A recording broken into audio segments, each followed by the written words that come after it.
Boa noite.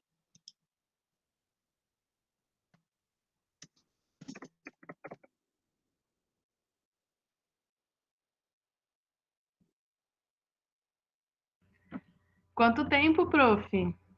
Pois é, tudo bem? Tudo certo e contigo? Tudo certinho também. Que bom. Olá, meninas, boa noite. E que a Fernanda tá toda oriçadinha?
aí, no início, a professora Eliane vai fazer a sua apresentação e eu vou fazer os gerenciamentos da sala.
Bom, são 7 horas, acredito que a gente já possa iniciar mais uma oficina da Semana Integrada.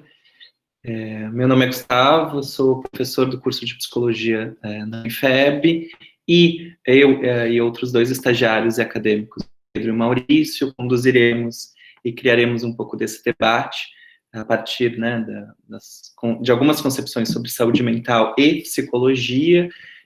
A ideia é justamente a gente poder pensar coletivamente em estratégias e produções aí de intervenções e de manejos frente às questões que se apresentam a esse tempo, mas explicitamente a gente gostaria de problematizar alguns pontos em relação à própria noção e à própria concepção de desamparo, de incerteza ou da imprevisibilidade, que não é só do tempo de pandemia.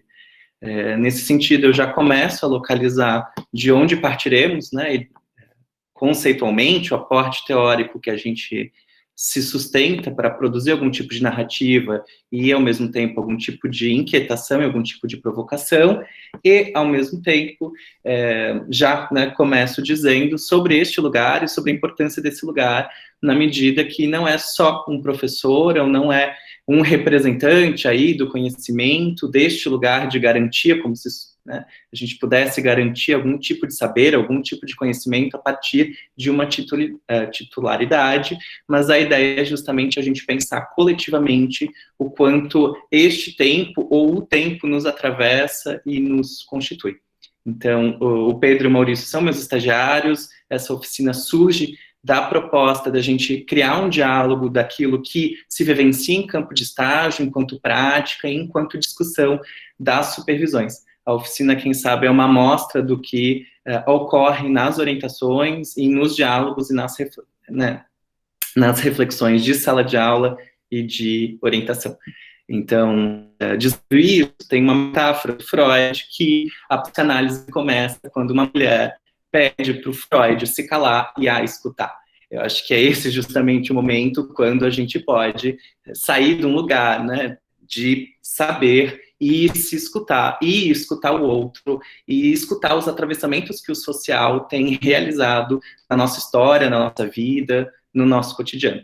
É deste campo teórico que pretendemos falar e pretendemos dialogar, e, ao mesmo tempo, é de um campo teórico bem específico a partir da saúde mental, entendendo a saúde mental feita de lazer, de esporte, de circulação, de movimento, e não pautada na ideia da saúde mental como algo do campo do inato, ou só do biológico, ou que uma boa intervenção seria uma intervenção apenas medicamentosa ou a internação. A gente já começa um diálogo partindo da ideia de que a circulação social, o lazer, o esporte fazem parte do sujeito e o atravessam e o constituem. Então, nesse sentido, é desse aporte teórico que a gente quer começar uma discussão sobre o tempo que a gente vive hoje e como esse tempo nos constitui. E quem sabe a maior provocação seja justamente essa, a ideia de que não há um saber pronto, não há uma verdade, mas que minimamente no encontro com o outro é que a gente vai produzir algum tipo de questionamento, a gente vai produzir algum tipo de saber, a gente vai minimamente ser inquietado pelo outro. E acho que essa é a proposta da oficina, inquietar algum tipo de pensamento, algum tipo de reflexão, ou minimamente a gente pensar como a gente lida e como a gente se implica no tempo que a gente tem vivido hoje. E uma das questões que já começam a se apresentar no nosso debate é justamente a questão da virtualidade, a questão dos nossos encontros. Tendo em vista que se a gente é constituído do encontro, se a gente é constituído pelo laço social e ao mesmo tempo a gente vai constituindo este laço social, a ideia de um computador onde minimamente quando me desagrada ou quando me sinto inquietado, eu posso simplesmente bloquear, eu posso diminuir o volume, eu posso sair da sala, ou seja, os encontros presenciais exigiam da gente um certo tipo de desconstrução e reconstrução. Se não tivesse confortável em sala de aula, eu tinha que ficar em sala de aula. Eu tinha que lidar com aquela provocação, eu tinha que lidar com o professor, eu tinha que lidar com meus colegas, pensando que isso também faz parte da saúde mental. Isso também faz parte de como nós nos relacionamos e como nós aprendemos a nos relacionar. na medida que a gente tem um computador e a gente está a todo momento controlando aquilo que a gente gosta, aquilo que a gente não gosta, o que a gente suporta e como a gente suporta, quem sabe o efeito que a gente tem hoje justamente é do isolamento, da tristeza, enfim, né, a gente pode pensar do mal-estar que a gente vive hoje frente à falta e à impossibilidade de viver, de fato, o encontro com o outro. Nesse sentido, as nossas discussões permeiam a ideia de que o social é fundamental e o encontro com o social é fundamental para a nossa prática e que a gente parte de uma ideia de que um posicionamento em psicologia é um posicionamento político. Na medida que a gente está neste campo de saber, falar em psicologia, falar, né, especificamente do meu campo de atuação e do campo de atuação do Pedro e do Maurício, a psicanálise é falar de uma ação política, ou seja, é também a gente desmistificar a ideia da psicologia como só um aspecto clínico, ou seja, só como se a gente atendesse um paciente individualmente. E isso também não fosse um ato político, não fosse um ato social, não se atravessasse questões que permeiam esses campos de saber. Eu acho que é deste corpo teórico, são dessas discussões que são feitas, né, a psicologia, a saúde mental, e é esse o convite da oficina a partir da fala do Pedro e do Maurício. Então, nesse sentido, é de fato uma construção, é de fato a possibilidade da gente tecer alguns comentários e ser provocado com a desconstrução de um ideal ou de um imaginário frente ao fazer do psicólogo, pensando também que as incertezas, a imprevisibilidade, o desamparo nos constitui. Levando em conta que na modernidade ou na pós-modernidade a gente perde a referência à religião ou à ciência como um todo, mas a ideia de que não há um único caminho para a gente pensar o sujeito, não há um único caminho, um único destino. Nós podemos construir, desconstruir, e é nessa medida que a gente pode pensar, então, que a gente pode construir e desconstruir também a saúde mental e também a psicologia. Ou seja, é só no caráter de que não há uma verdade absoluta e única que a gente pode se questionar e questionar o nosso tempo. Nessa medida, então, eu passo a palavra para o Pedro, e o Pedro vai fazer alguns tipos de comentário, um tipo de fala. Logo após, o Maurício vai fazer as suas considerações, e a ideia de que, ao final, eu possa, a partir do chat, dos questionamentos que vocês forem produzindo ao longo da noite, a gente ainda tecer algum tipo de comentário. Pedro, a palavra está contigo. Estão me ouvindo bem, gente? Só para de início. Beleza. Primeiramente, boa noite. Acho que é uma grande responsabilidade. Desde já queria agradecer para o professor Gustavo. Também agradecer por todo mundo que está aqui hoje.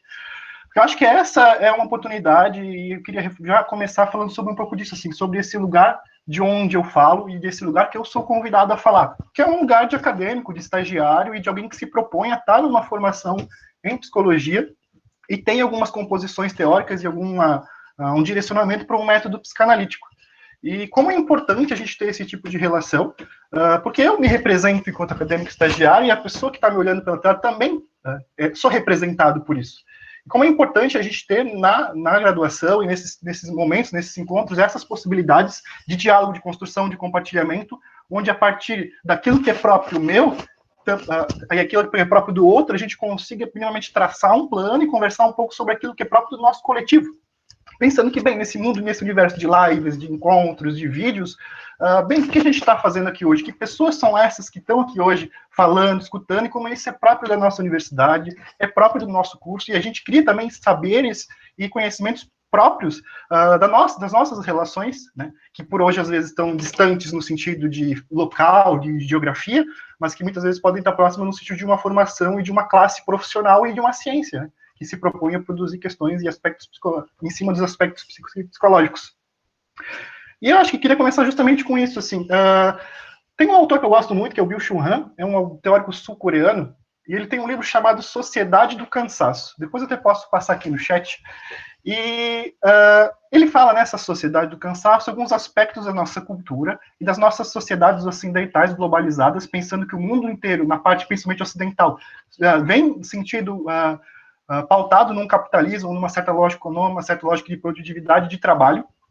E como essas sociedades que se formam hoje no século XXI e no nosso tempo, elas influenciam também as nossas formas de ver, pensar, agir, sentir, e essas sociedades, essas organizações que a gente cria a partir do encontro e do laço social, produzem subjetividades. produzem subjetividade no sentido de aspectos do campo dos afetos, da forma que a gente se relaciona com o outro, das nossas relações amorosas, da relação com a família, da relação com o trabalho, e também produz subjetividade no sentido de produz também sofrimento, né? A nossa época e o nosso tempo tem uma característica de produção de subjetividade que envolve também certo tipo de produção e influência sobre o sofrimento humano. Por exemplo, eu acho que essa que é uma grande sacada do Freud, que a gente debate, né, nas questões de orientação e de diálogo, que é justamente isso. O Freud, na época dele, encontrou e fez de um território de análise de corpo teórico e de método de escuta do sofrimento, por exemplo, da histeria. Né? E que tipo de sofrimento, na nossa época, atualizado, pensando também naquilo que é próprio de uma sociedade contemporânea, a gente vem encontrando e como isso também é desvelado pela pandemia. Por exemplo, eu fico me perguntando muitas vezes, e eu faço essas perguntas para o Gustavo, faço também esse diálogo com alguns colegas da graduação, por exemplo, o Maurício, que vai falar daqui a pouco, a Fabiana, a Fernanda, a Adri, que estão aí no chat. Como uma pessoa hoje, a gente pensando fora da pandemia, ela consegue parar de trabalhar? Ela consegue parar de não ter, ela consegue não ter demandas, né? Como uma pessoa hoje vive e se inventa a partir daquilo que é oferecido para ela. E como muitas vezes a pandemia, algo que poderia ser feito aos poucos e pensando numa estratégia de escuta disso, a pandemia vem como uma barragem, como uma pausa abrupta de uma vida totalmente acelerada, super comunicada, no super desempenho. A gente não teve uma pausa e como a gente pode, como eu posso dizer, uma quebra de uma loja que estava acelerando cada vez mais e do nada a gente teve que parar. Teve que parar de trabalhar, teve que parar de estudar, teve que parar de se organizar de uma forma que às vezes antes era confortável. E como um sujeito hoje, que referência ele tem e como ele se constitui, se formata, se configura a partir disso? A gente tem capacidade hoje de se inovar e criar outros modos de existência que não estão pautados na nossa sociedade de superaceleração, de super desempenho, de super demanda, né? Esse autor também, na Sociedade do Cansaço, ele traz alguns exemplos práticos disso, por exemplo, na questão do sofrimento humano da própria nossa época. Pensando, por exemplo, nas organizações, no trabalho, com o burnout. A própria palavra burnout, se a gente brincar com ela, esse superaquecimento de uma demanda, ou de essa tentativa de ter que trabalhar a todo instante, essa pane por ser exigido demais e estar sobrecarregado. E do outro lado também, um sofrimento psíquico relacionado, por exemplo, a gente pegar as ansiedades, as depressões e suas múltiplas expressões, por exemplo, esse sujeito ansioso que sabe que precisa dar conta do mundo e sabe que vai ter muita demanda para ele dar conta. Ao mesmo tempo, esse sujeito que passa por um período depressivo que às vezes não consegue dar conta de tudo isso que é oferecido para ele e ele, na representação social, na relação com o outro, na relação com a empresa, na relação com a família, tem essa relação de, às vezes, de uma incapacidade, às vezes, dessas super exigências que o nosso mundo se formata. Porque, ao mesmo tempo que a gente cria várias possibilidades, a gente cria acesso à informação, a gente cria outras maneiras de ver o mundo, conhecer informação, ciência, mas, ao mesmo tempo, também o que a gente vem fazendo com tudo isso e como isso influencia na nossa forma de pensar, de agir, de sentir. Né? Eu acho que a ideia é justamente, quando a gente pensa na clínica e pensa com o Gustavo, é de como a gente cria estratégias frente a esse contexto social, que a pandemia vem e diz pra gente, olha, a gente precisa inventar uma outra forma de viver. A gente tem condição disso? Tem. Como a gente pode criar estratégias a partir daquilo que nos é apresentado? Disso que às vezes é compartilhado no coletivo e cada um com a sua singularidade é impactado por esses movimentos e por essas relações e é esse mapa geral. Né? Por exemplo, um encontro como esse de hoje, onde a gente se propõe a compartilhar experiência, se propõe a compartilhar conhecimento e se propõe a pensar a saúde mental de uma forma onde o saber possa circular por diferentes singularidades. E juntos a gente consiga pensar estratégias, como Freud pensou na época dele, na nossa época, e com essas características, que são recortes, claro, nenhum discurso é pronto. A narrativa ela vai se dando e vai se produzindo ao longo da fala, e outras pessoas podem ter outras interpretações. Mas como a gente cria, na nossa época, e com a nossa relação com a cidade, com as pessoas e com as teorias, formas de escutar, de pensar e de olhar para a saúde mental, né? Pensando nessa função da pandemia e nisso tudo que aconteceu.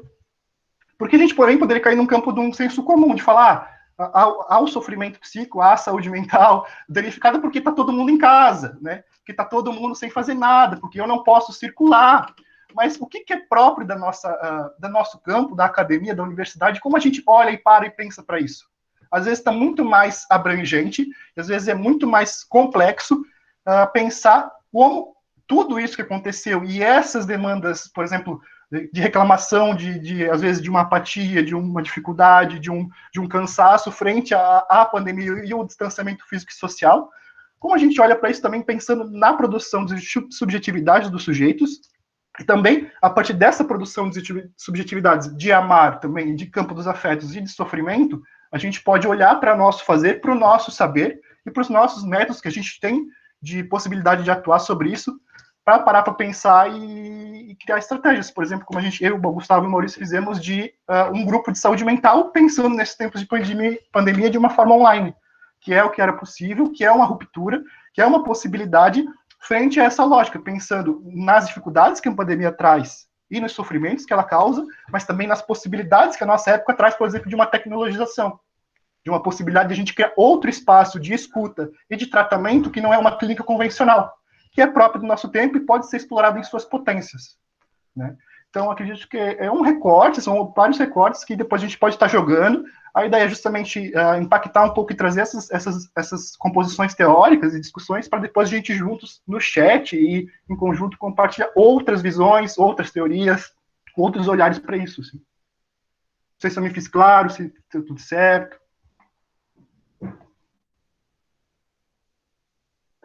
Eu acho que o que tu me fez pensar, Pedro, foi esse diálogo com a Sueli Ronick, com a ideia de o quanto a gente vive uma dinâmica do cansaço e da exaustão, ou seja, todo o tempo há trabalho, há serviço, em diálogo, e o quanto, quando surge algo do campo do novo, de uma ruptura, ou da possibilidade do desejo se manifestar de outra forma, a gente, na sobrecarga ou recusa, ou seja, na ideia de que algo pode romper com essa lógica de exaustão, a gente entende como algo do campo de mais um trabalho.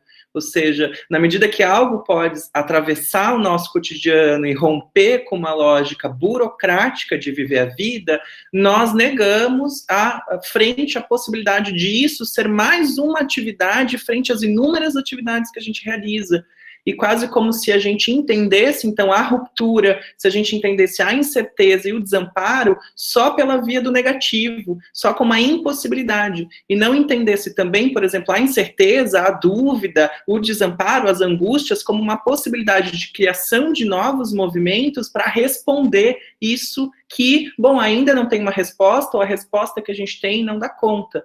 Ou seja, parece que é muito comum na academia, estou vendo o André, estou lembrando disso, né, as associações livres, mas na pesquisa, né, André, com a ideia de o quanto é angustiante fazer pesquisa, porque a gente não sabe, e a gente não sabe o próximo passo, é justamente isso que movimenta a pergunta, é isso que movimenta a pesquisa, e é isso que movimenta o dia, a vida. Na medida que a gente não sabe o amanhã, é que a gente está nos mobilizando hoje, tentando construir algum tipo de resposta, que ela sempre é não toda, que não dá conta de nos apaziguar completamente a angústia de dizer, eu sei o amanhã. Mas, ao mesmo tempo, parece que a gente vivia um tempo que a gente sabia do dia de amanhã. Ou seja, parece que antes do coronavírus, todo mundo sabia o que ia acontecer, que a gente já tinha uma agenda, que a gente já tinha uma programação, que tinha um cronograma e que ele ia acontecer, como se a vida não fosse do imprevisto, como se a vida não fosse da falha, como se a vida não fosse também do campo da ruptura. E parece que fica explícito no tempo que a gente vive hoje que a gente não sabe o dia da manhã, que a gente não consegue garantir que amanhã as coisas serão como a gente planejou. Isso não quer dizer que a gente não possa ter um planejamento, que a gente não crie um movimento e que não vale a pena apostar. Muito pelo contrário. É esse movimento de apostar que a gente pode tentar dar conta, que a gente pode fazer algo diferente, que nos faz, né, faz a vida acontecer de alguma forma. Mas o quanto parece que a incerteza foi tão paralisante que a gente não pode mais ter planos, que a gente não pode mais desejar, que a gente não pode mais viver com a dúvida. Muito pelo contrário, acho que é a dúvida que pode, em alguma medida, nos mobilizar, mas o quanto ficou insuportável lidar com a incerteza nesse tempo que, de fato, a gente se dá conta que a gente não sabe do dia da manhã. E quem sabe aí é uma ruptura com a ideia de como a gente lida com o conhecimento, como a gente lida com a certeza e como a gente lida também com a academia, quase como se dentro da academia fosse possível produzir algum tipo de certeza, quando, na verdade, o que a gente produz é uma teoria que dá conta de responder, num certo tempo, algumas questões. Bom, quem sabe Só estou provocando algum diálogo frente às questões que vão aparecendo e a gente vai tecendo uma narrativa. Até quando estavas falando, eu lembrei daquela frase do Foucault de, às vezes, que o Foucault nunca deu soluções para os problemáticos que ele levantava, mas ele tem essa frase que, para mim, chama muita atenção, que é viver a vida como uma obra de arte. Que a partir desses, obra de arte no que sentido? A partir desses materiais que a gente tem, daquilo que se apresenta, daquilo que compõe a nossa sociedade e a nossa subjetividade, o que a gente consegue criar, o que a gente consegue produzir, que não seja de um campo de uma homogeneização, de uma padronização, mas o que eu consigo inventar com aquilo que me é dado.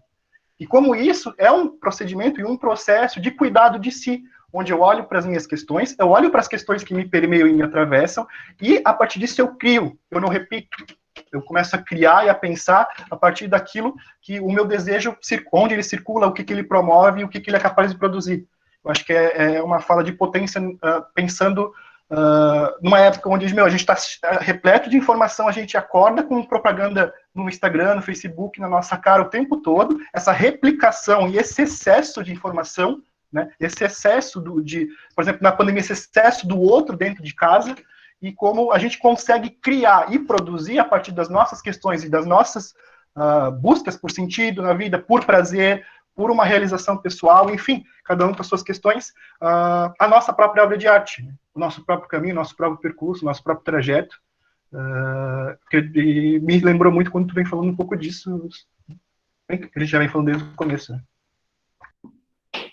Bom, obviamente, quase vai ser monopólio da citação do Freud, né? Já aviso que, quem sabe, tem essa marca, né? Que, bom, nos autorizaram a falar, é isso que dá, né? Quando autorizam o professor da psicanálise, os seus alunos a falarem algo, já peço essa licença quase poética aí para essas citações, mas o Freud tem um texto que eu acho belíssimo, que se chama Sobre a Transitoriedade, e ele vai dizer, então, que não é porque algo pode se perder, que pode morrer, que pode acabar, que perde o valor. Muito pelo contrário, é porque acaba e porque pode aí ter algum tipo de fim, e tem um fim, a vida tem um fim, os nossos projetos, os nossos planos chegam ao momento que se encerrarão, que tem valor.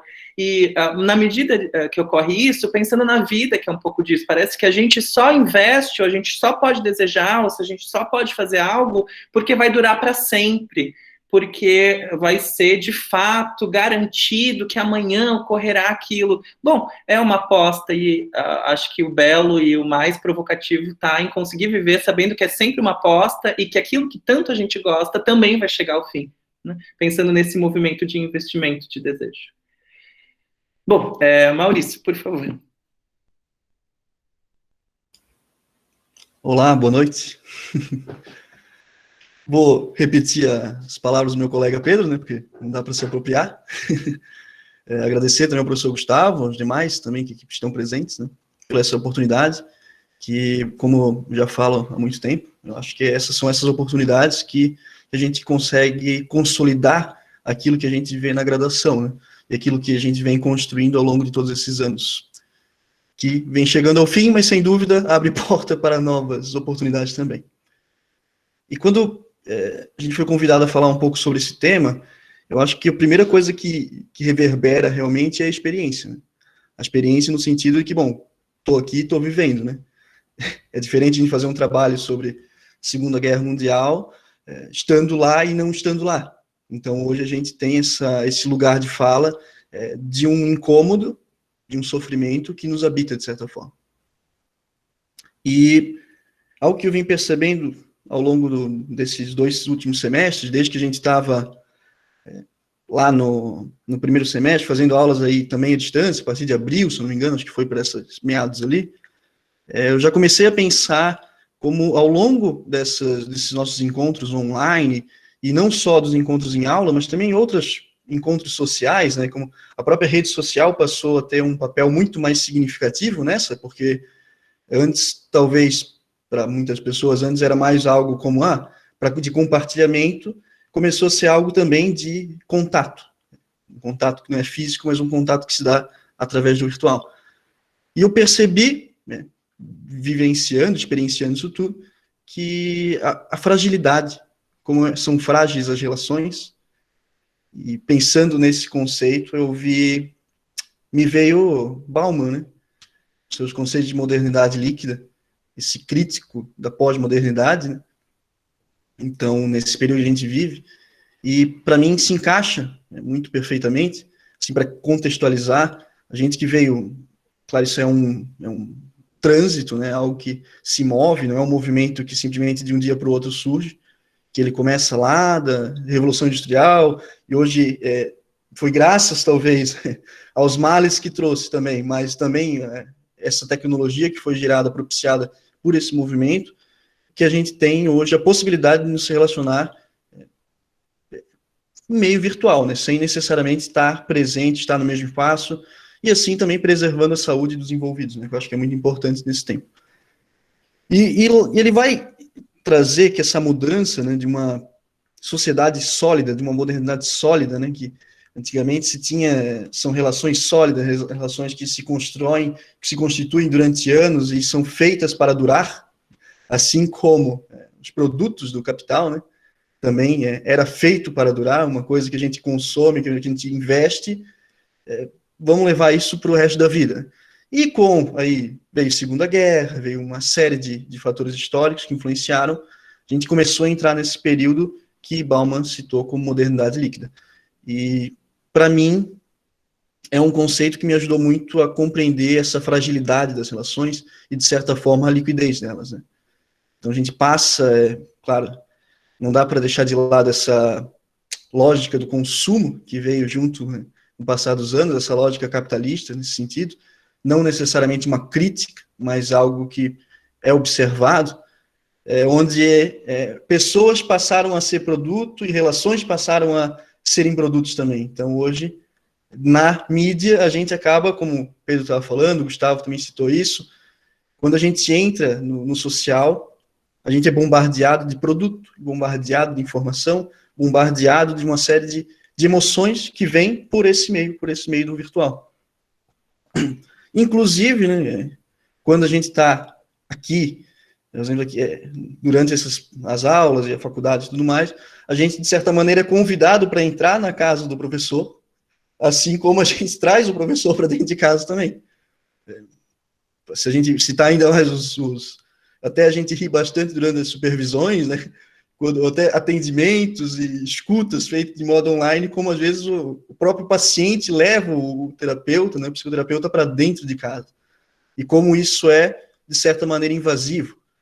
O que a gente também conversa muito com o Pedro sobre isso, onde hoje, o meu objeto de trabalho é também o meu objeto de prazer, digamos assim, é onde que eu vou, tem meu passatempo. Então, ao mesmo tempo que eu estou trabalhando, isso foi uma coisa que o Pedro até trouxe para mim, que me chamou bastante atenção, ao mesmo tempo que eu estou descansando, né, que eu estou ali no meu lazer, pode ser que a qualquer momento suba uma mensagem muito importante do trabalho e eu tenha que solicitar aquilo lá. Isso gera um desgaste. Então, tu pensa, tu tá o dia todo mediando relações pelo virtual e participando delas, e aí chega de noite, onde que tu poderia, como antes, né, poderia ir para uma faculdade, tu poderia jogar um futebol, fazer algo assim fora dali, tu só muda o espaço online, né? Só abre outra aba do teu navegador. Mas tu continua sentado na tua cadeira, na tua casa, etc. Eu acho que é isso que gera muito desconforto e que me faz trazer a minha experiência, que pode ser, pode gerar reflexões, pode gerar construções. E é interessante também que Bauman daí ele vai trazer essa questão de relação, ele vai usar também a palavra conexão.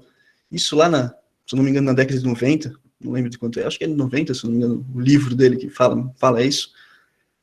E hoje nós vivemos na internet, onde que nunca fez tanto sentido a conexão, né? Então, seguindo novamente a lógica de consumo, então as pessoas que têm hoje mais conexões, mais sucesso elas teoricamente possuem. Isso é o status social, está considerando também o número de conexões que elas estabelecem. Por estabelecerem um número demasiado de conexões, a maioria dessas conexões acabam se tornando muito líquidas e normalmente sendo mediadas aí dentro de uma rede social ou algo desse tipo. E esse tipo de... E aí vem uma suposição minha, e também uma pergunta que me vem é: que tipo de produto é gerado, né, por essas relações líquidas? Diante dessa lógica que a gente vive hoje, né, dos produtos que a gente consome, dos serviços que a gente consome que não são mais feitos para durar, o que também a gente volta a Freud, né, com a questão do prazer. Então, hoje é ainda mais evidente isso que Freud falou em 1900, que é prazer a todo custo, né? Então, não são mais relações sólidas, mas relações líquidas que se esvaem, e aí eu posso obter uma nova conexão, e eu aproveito dessa conexão até que ela me é interessante, como o Gustavo falou. A partir do momento que ela não é interessante, eu posso fechar a aba, mutar a janela, diminuir o volume. Eu não tenho, não me é necessário o traquejo social, e que, se não fosse o traquejo social, desde a nossa época lá de infância, é a necessidade desse traquejo social que acaba também lançando esse sujeito ao mundo. Então, acho que isso também é uma coisa que gera desconforto. E, diante dessa pandemia, essas relações líquidas, né, me vem realmente uma certa, como eu estava falando, né, uma exposição demasiada a outros e de si mesmo, onde que se confunde, né, um pouco do que sou eu, o que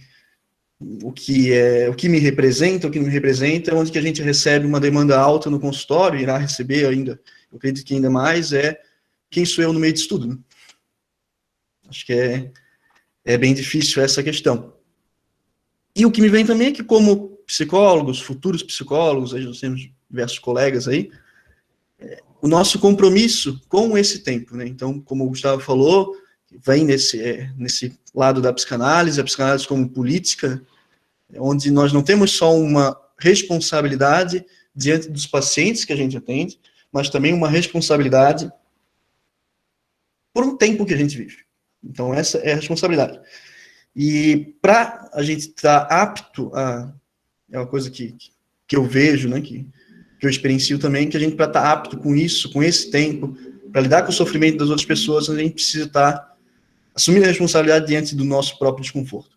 E aí que eu acho que entra essas oficinas. Essas oficinas talvez sejam uma tentativa minha, uma tentativa dos meus colegas, talvez, de se responsabilizar por esse meu desconforto, compreender o meu desconforto e saber que é uma tentativa. Da mesma forma que nós tivemos os tempos, período pós-guerra ali, com esse foco filosófico em busca da produção de conhecimento, de busca de uma verdade, né? E que vem essa liquidez toda, talvez, para dar conta também da ausência de uma verdade, a gente também, diante dessa lógica, tenta dar conta de alguma coisa. E tudo bem que é assim. Acho que não tem problema. Enquanto estivermos, como daí Freud vai dizer, né, a capacidade de amar e produzir, né, enquanto tivermos essa capacidade, essa potência, eu acho que a gente está indo pelo caminho certo, né? Não sei se teria mais alguma coisa a comentar, eu acho que era mais ou menos isso.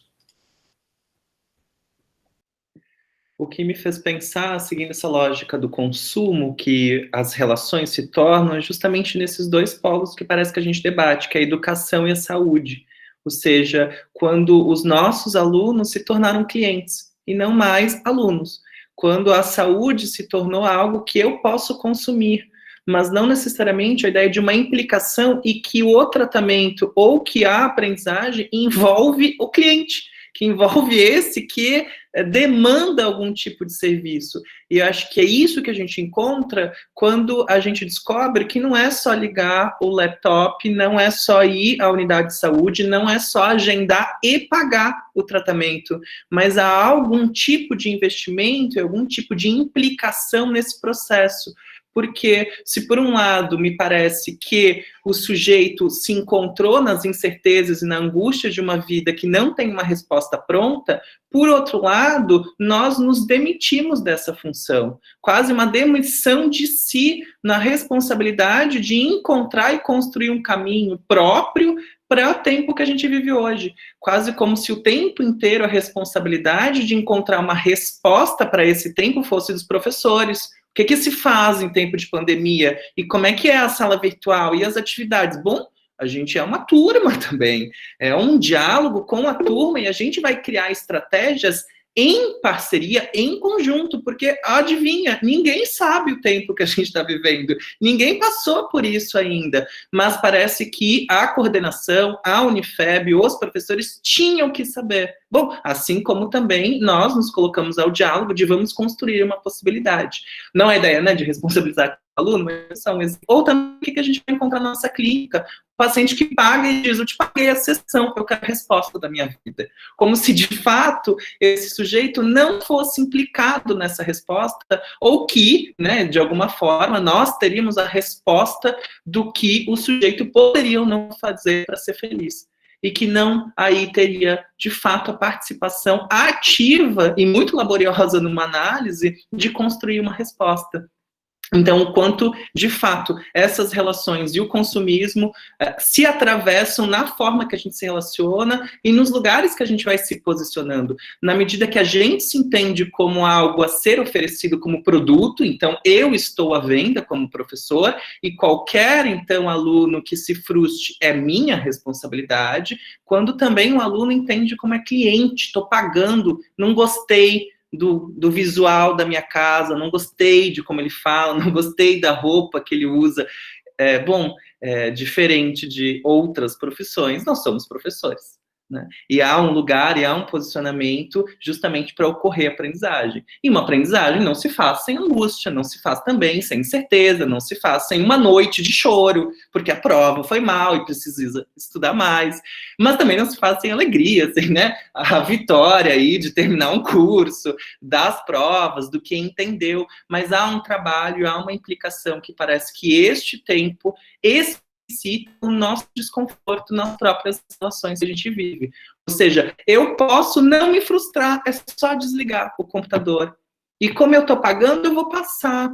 Assim como eu não preciso ir à terapia, eu estou pagando. O psicólogo que precisa encontrar uma resposta. Ou seja, essas relações nos colocam no lugar de consumo. Quando justamente a nossa provocação é pensar como a gente está consumindo, o que a gente está consumindo e o que a gente tem a ver com aquilo que a gente demanda também do outro, que são questões bem espinhosas, né, e bem aí, interessantes para a gente pensar como a gente coletivamente pode viver esse tempo, porque aos meus olhos, acho que essa discussão que a gente vem realizando o coronavírus explicita a ideia de que não há uma individualidade que não seja atravessado pelo coletivo. Eu posso ficar em casa, eu posso usar meu álcool em gel, eu posso usar minha máscara, mas se o outro não usar, eu também corro risco. Na medida que eu tenho que me relacionar e ninguém aqui é independente, a gente precisa do outro para sobreviver, é no cuidado com o outro, cuidado consigo, que parece que esse tempo explicita, que se antes a gente esqueceu que a gente também vive no coletivo, com essa ideia de um individualismo, do mérito, de eu conseguir por esforço próprio, né? É algo que hoje a gente não dá conta de falar, porque a minha vida também depende do cuidado do outro. E eu preciso do outro também. Parece que são essas questões desse tempo que retornam a levar em conta que a gente precisa levar em conta que a psicanálise, a psicologia é uma política. Está dentro do corpo social e a gente também dialoga com esses saberes. Bom. É só para complementar, então, acho que é exatamente isso, encaixa perfeitamente, e também a importância de nós também, como psicologia, né, compreendermos a linguagem de uma época, né? Eu acho que é justamente isso. Então, por mais que a gente não tenha uma responsabilidade diante do sofrimento do outro, necessariamente, a gente é importante compreender a linguagem dessa época, né? Então, como daí, nesse sentido, né, somos hoje, né, considerados mini empreendimentos, de certa forma, né, cada um é uma instituição em si, e a gente, essa é a mercantilização, realmente, né, a gente presta serviço a outra instituição, uma instituição financia, outra presta mão de obra, então, bom, essa é a lógica desse tempo, né, é essa lógica que a gente tem que compreender para dar conta, né, ou tentar, né, pelo menos. Quem sabe também... Pode falar. Esse justamente o convite, a gente deixar de entender como máquina e como pura produção para a gente se entender como sujeito que falha, que quer se divertir, que vai ver Netflix, que vai ficar um domingo inteiro, né, nas cobertas porque está chovendo, porque parece que isso se tornou uma afronta ao tempo de produtividade. A gente poder ser humano e dizer, não vou te responder, hoje é domingo, espera até segunda, mas parece que isso não é mais possível na lógica do consumo e na lógica de uma máquina que opera.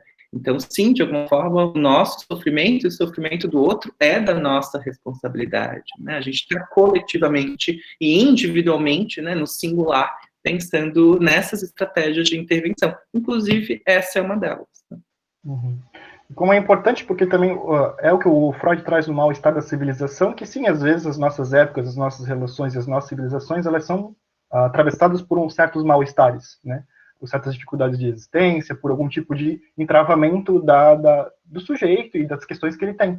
Mas que também a gente tem essa possibilidade, ao longo, por exemplo, de investimentos na educação, na arte, na cultura, de produzir outras formas de se pensar a vida.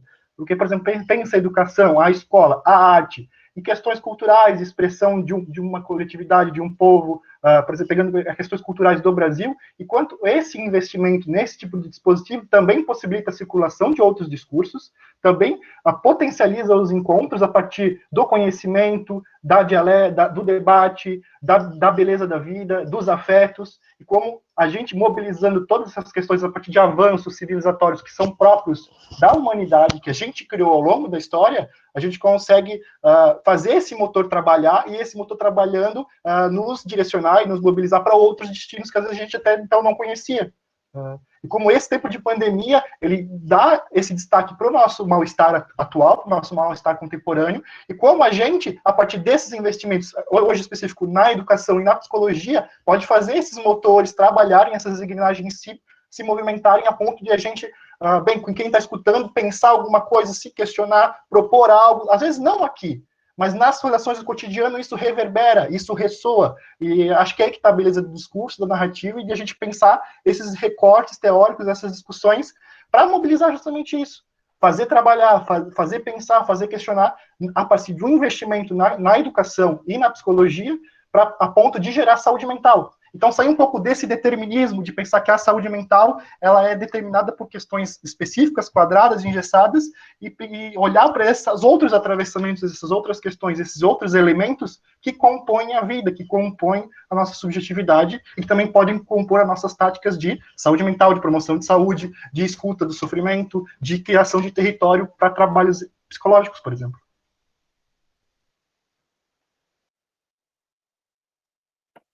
Eu vi algumas questões do André no chat. Acho que, André, se tu quiser compartilhar, né? Assim, bem acirrado, né? Parece que vai haver uma briga entre o Freud e o Skinner hoje, né? Há promessas, né, André?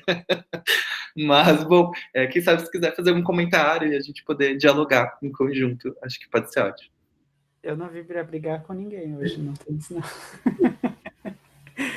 Eu acho que é sempre interessante a gente ver pontos assim de interseções, né, e de coisas que a gente pode então estar debatendo juntos nessas propostas, né. Então eu fui fazendo alguns comentários de coisas que vocês foram falando que foram me chamando a atenção, principalmente porque a gente veio discutindo em grupos assim dos quais participo algumas questões e assim, voltando lá, né, tipo, tentando lembrar do início desse processo da pandemia, e o quanto que a gente se confrontou a estar dentro de casa, até dessa questão, assim, que não foi o caso de todo mundo, mas de muitas pessoas que não estariam efetivamente trabalhando, ou que estariam trabalhando no formato, né, de casa, né, remoto, começa-se a ver muito uma preocupação do que fazer, né? Parece que as pessoas, na primeira semana, já estavam preocupadas que elas iam ficar entediadas por ficar dentro de casa. Aí eram várias recomendações de coisas para se fazer, de listas de filme, de organizar não sei o quê, de preparar as coisas, como se a ociosidade levasse diretamente a uma doença, né? E eu acho que isso faz muito sentido com o que vocês têm colocado, assim, na nossa, né, dessa visão do capitalismo, né, da produção e da dessa necessidade da mercantilização e do fazer e da sua hora ser sempre útil, né? E aí eu estava até tentando colocar ali, porque a gente acabou discutindo algumas coisas no sentido de que até o nosso lazer, a partir do momento que a gente está expondo o nosso lazer na internet, né? Porque por redes sociais, todo mundo está sempre comentando do livro que está lendo, da série que está assistindo, das músicas, dos filmes, enfim. E aí isso começa a ser também um tipo de produtividade, né? Você tem que ser a pessoa mais culta, que lê os livros mais interessantes, os filmes mais cabeça, e aí vira aquela exposição do o quanto que eu sou interessante, culto, e ver todas essas coisas, e aí as maratonas que a gente faz no fim de semana, e aí o lazer passou a ser também capitalizado, né? Dessa forma aí, do quanto que você é interessante para os outros, porque, né, além de todas as questões das relações de trabalho que vocês colocaram, as relações que a gente vive nas redes sociais também estão mercantilizadas, né?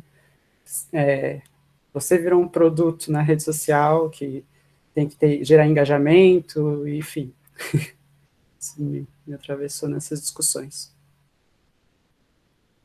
Eu fiquei me perguntando, quando tu faz esse apontamento, com a ideia de o que seria tão assustador em parar o ritmo que a gente vem, né, como o Pedro e o Maurício tocam, dizendo em relação a um tempo que não pode parar, mas quase como se a gente fosse tão assustador a ideia de que abrir um vazio, abrir um espaço, abrir um lugar para...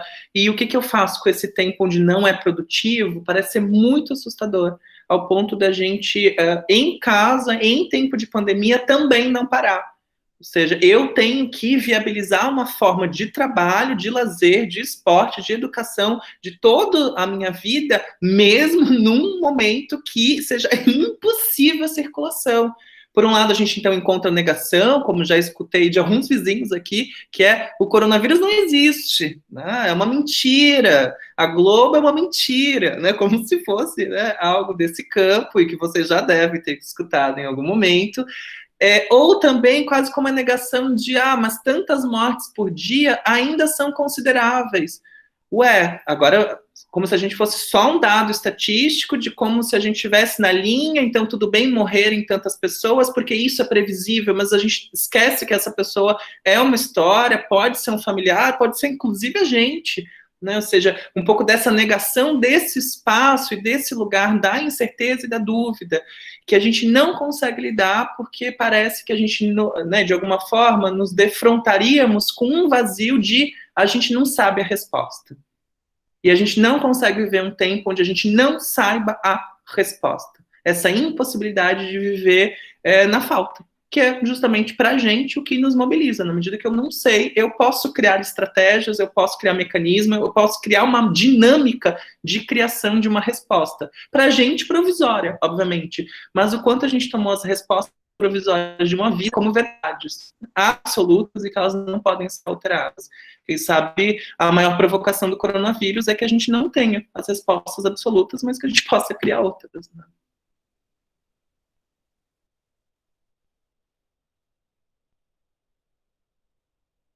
Deixa eu ler o chat, então, né, fazer um pouco desse movimento.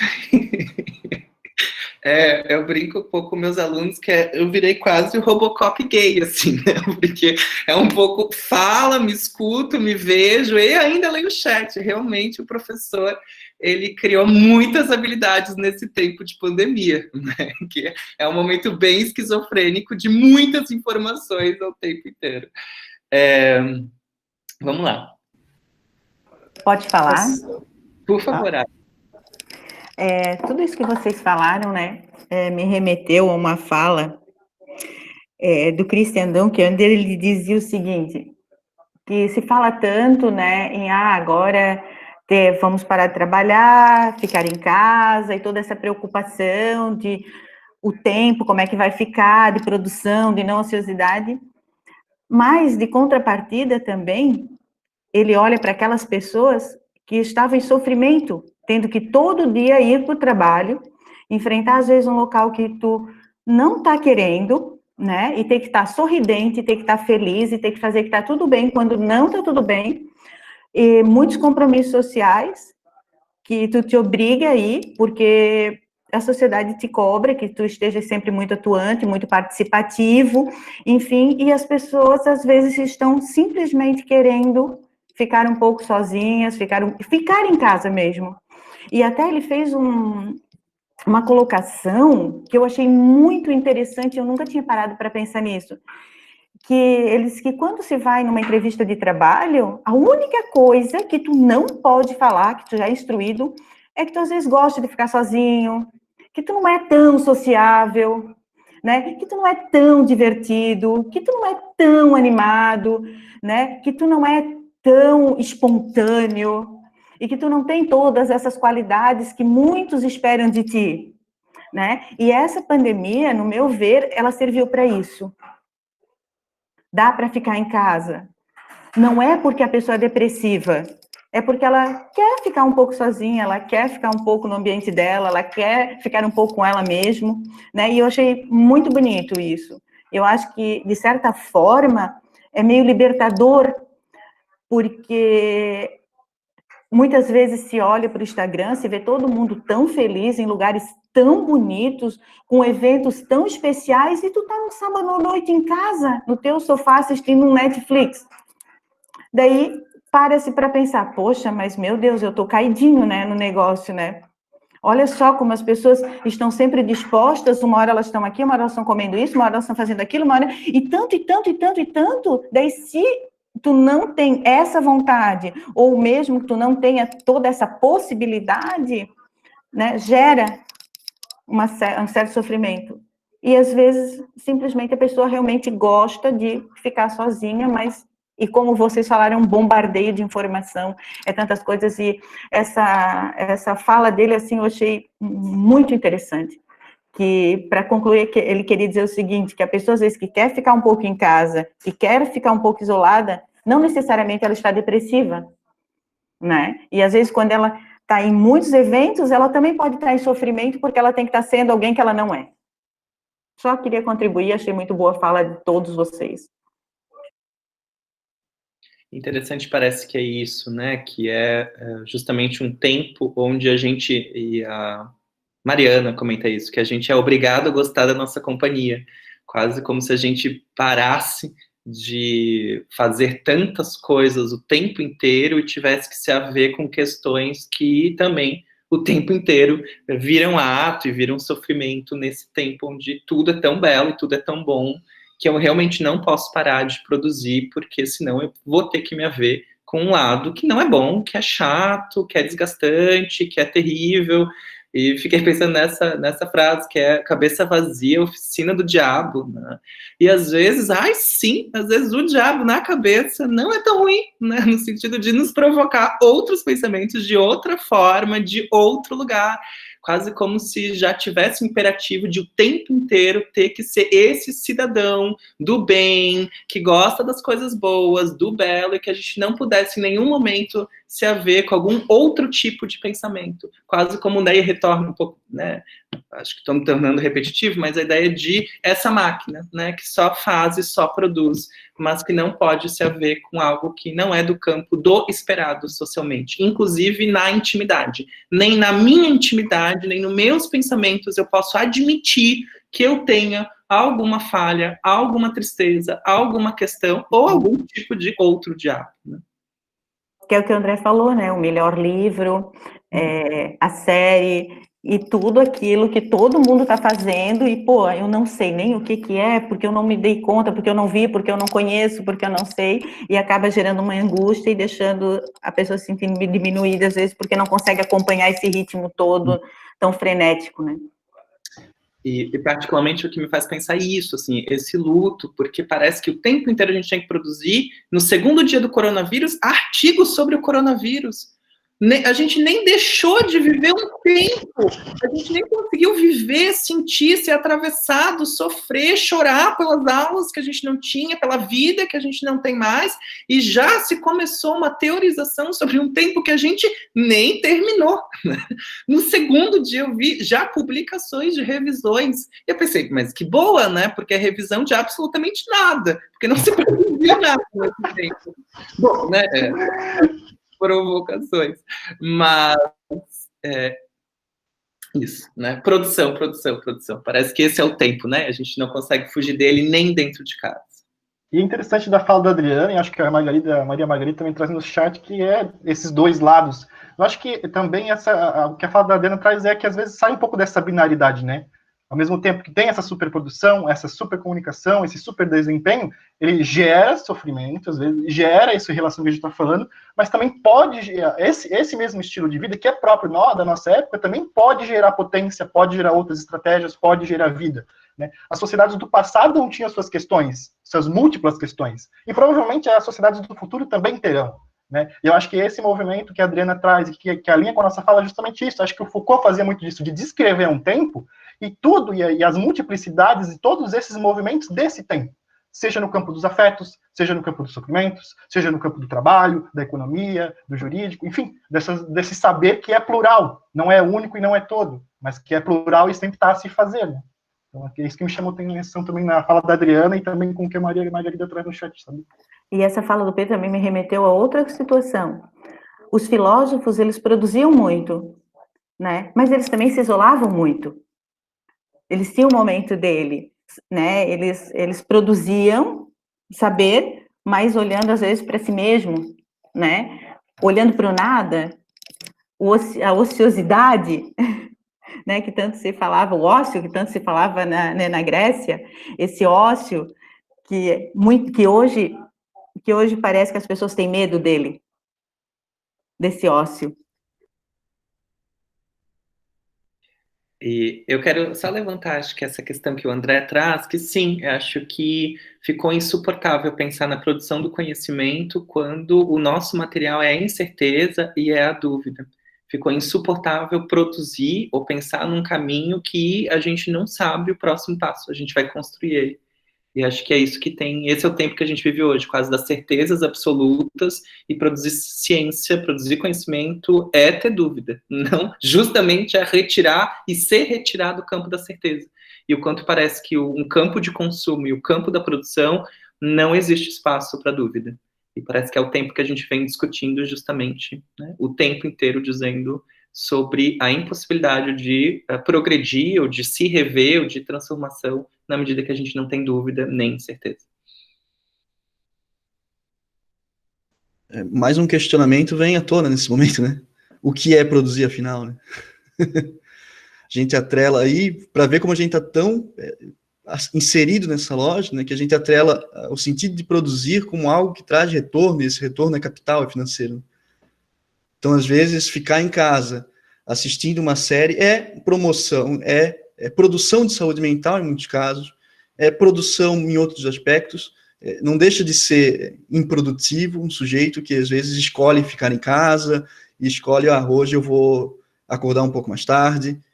É caso e caso, né? Então, às vezes a gente acaba falando e eu mesmo me pensando, né, eu comecei a me perguntar, né, mas em quão produzido eu sou, né? Qual a relevância do que eu falo para o mundo, né? O que eu vou ter de retorno, né? O que a minha pesquisa vai gerar?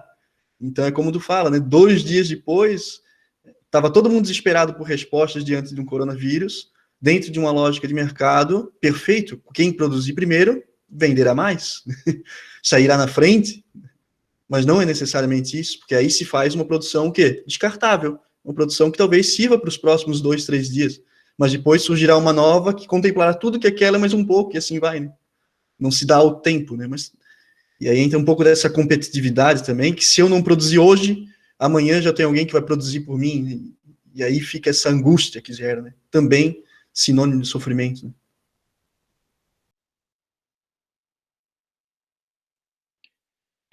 Bom, faltam 2 minutos para encerrar, quem sabe, a oficina e o diálogo que a gente propôs, e como a minha neurose obsessiva é essa, então, acredito que a gente produziu um bom diálogo e que as questões do chat, né, se reverberaram também nas nossas discussões. E eu só queria fazer um marketing, uma propaganda, então, da Clínica Escola, que é uma possibilidade que a gente tem pensando na comunidade, e na CESP, no atendimento, e nessa parceria entre a universidade e a comunidade, então, estratégias de saúde mental, E a gente tem um projeto, eu e Maurício Pedro, de acolhimento e de diálogo no campo coletivo com os alunos da Unifeb no grupo de saúde mental. Então, fica o convite de vocês se informarem e participarem desses movimentos.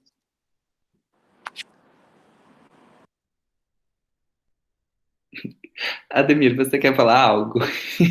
Para encerrar a nossa oficina, quem sabe? O teu microfone está desligado, eu não te escuto.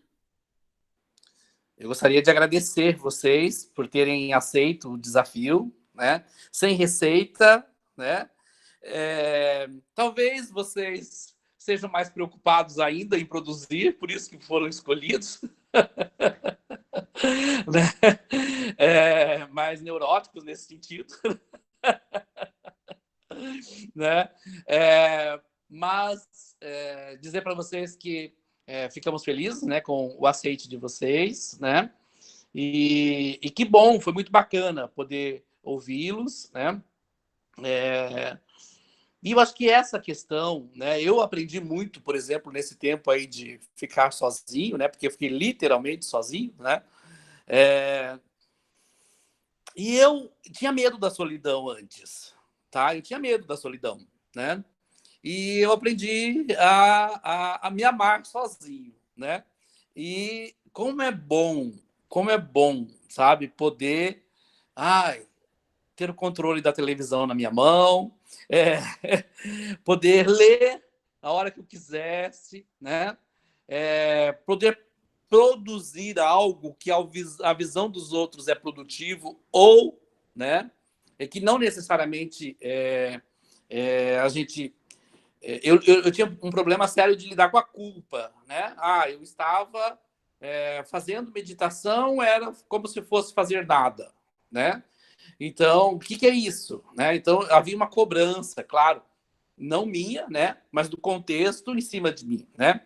E quando eu me dei conta de que eu estava fazendo isso, que, poxa vida, quero fazer uma meditação agora, né? Sem culpa, tá?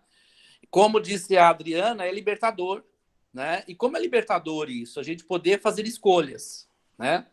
Então, acho que para mim essa experiência do Corona foi muito rica nesse sentido, né? Porque eu vivia num contexto com mais pessoas, aí o ano passado passei a viver sozinho, e quando veio que ficou sozinho, literalmente, né? O fantasma da solidão foi embora, entendeu? E isso foi maravilhoso, tá? Eu acho que se teve alguma coisa que foi significativa para mim nesse período, foi isso, né? Aprender a estar bem comigo mesmo e só comigo mesmo, né? E claro, com esse retorno, né? Também isso, né? Eu acho que vem uma questão aí, e aí eu lanço um desafio para vocês, acadêmicos, né? A questão da convivência, né? A questão dos relacionamentos, tá? Como muitas vezes a gente exige que o outro produza o que a gente quer, né? Como se eu fosse dono do outro. O outro tem que falar o que eu quero, né? O outro tem que se manifestar da forma que eu quero.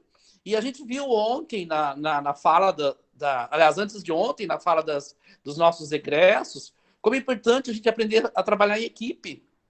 Como é importante a gente lidar com os diferentes.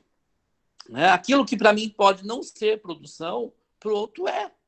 Né? Então, para mim, ficar sozinho era produtivo, entendeu? Porque eu estava aprendendo muito, né? E não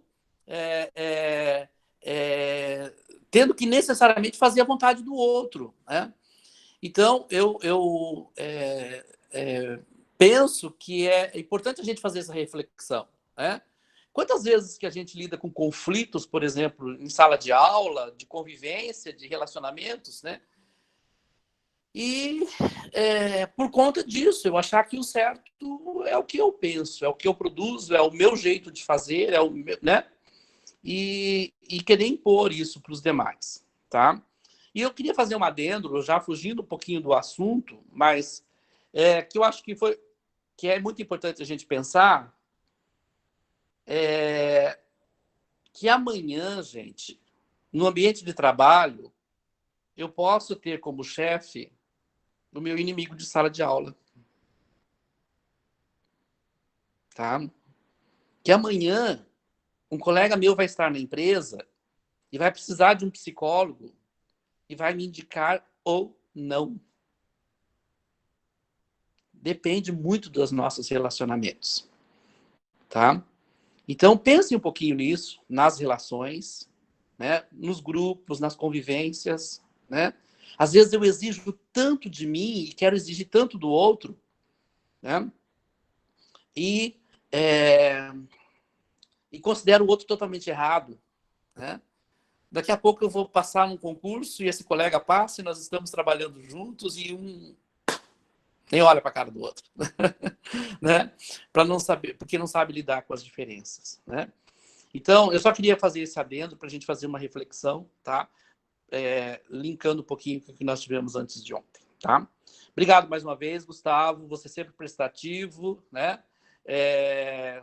Os nossos colegas ali, né? Daqui a pouco já colegas profissionais, faltam alguns meses, né? Né? Tudo indica que sim, né? Vamos lá, então. Pedro. Daqui a pouco já somos colegas profissionais, né? Então, obrigado pela disponibilidade de vocês, pela dedicação de vocês, tá? Espero que mais colegas possam aprender com isso também, né?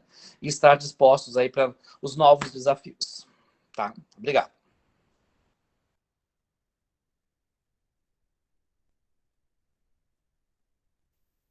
Bom, queria agradecer então a oportunidade e ao diálogo que a gente promoveu. Acho que é um baita momento a gente poder falar de outros lugares e a gente poder criar de fato um diálogo que às vezes a sala de aula não permitir.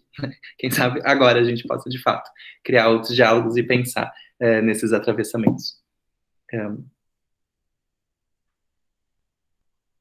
Obrigado também agradeço, né, a oportunidade, meu Gustavo, chamar a gente para fazer esses projetos, eu acho que é muito enriquecedor, e agora que está chegando ao fim, sempre dá aquele gostinho de, bom, quem sabe deveria ter aproveitado mais, né, ter me esforçado mais, mas sem dúvida alguma no futuro ainda terão novas oportunidades. Muito obrigado a todos pela presença também. Acredito que é isso, né? Agradecer e acho que também pela Teu microfone, Pedro, tá desligado. Olha só, parece que o jogo virou, não é mesmo? Tô tão acostumado a escutar, quando vai falar, dá uma complexidade. Não, mas queria agradecer aí para todo mundo, agradecer aos professores pelas contribuições, os colegas também, e é algo que me mobiliza a falar e a participar e a aceitar, justamente ter pessoas, e sejam professores, sejam colegas, que também topem isso e também construam com a gente, e que cria mais sentido, parece ficar algo mais próximo, do que, às vezes, ter alguém de distante falando, ou ler um livro, ou ver um vídeo de uma pessoa aleatória, mais distante, mas parece que dá essa sensação de proximidade e dá essa sensação de um lugar, de uma oportunidade de discussão, assim. Acho que seja isso. Bom, então a gente se encontra amanhã, na continuidade da semana acadêmica. Beijo, beijo.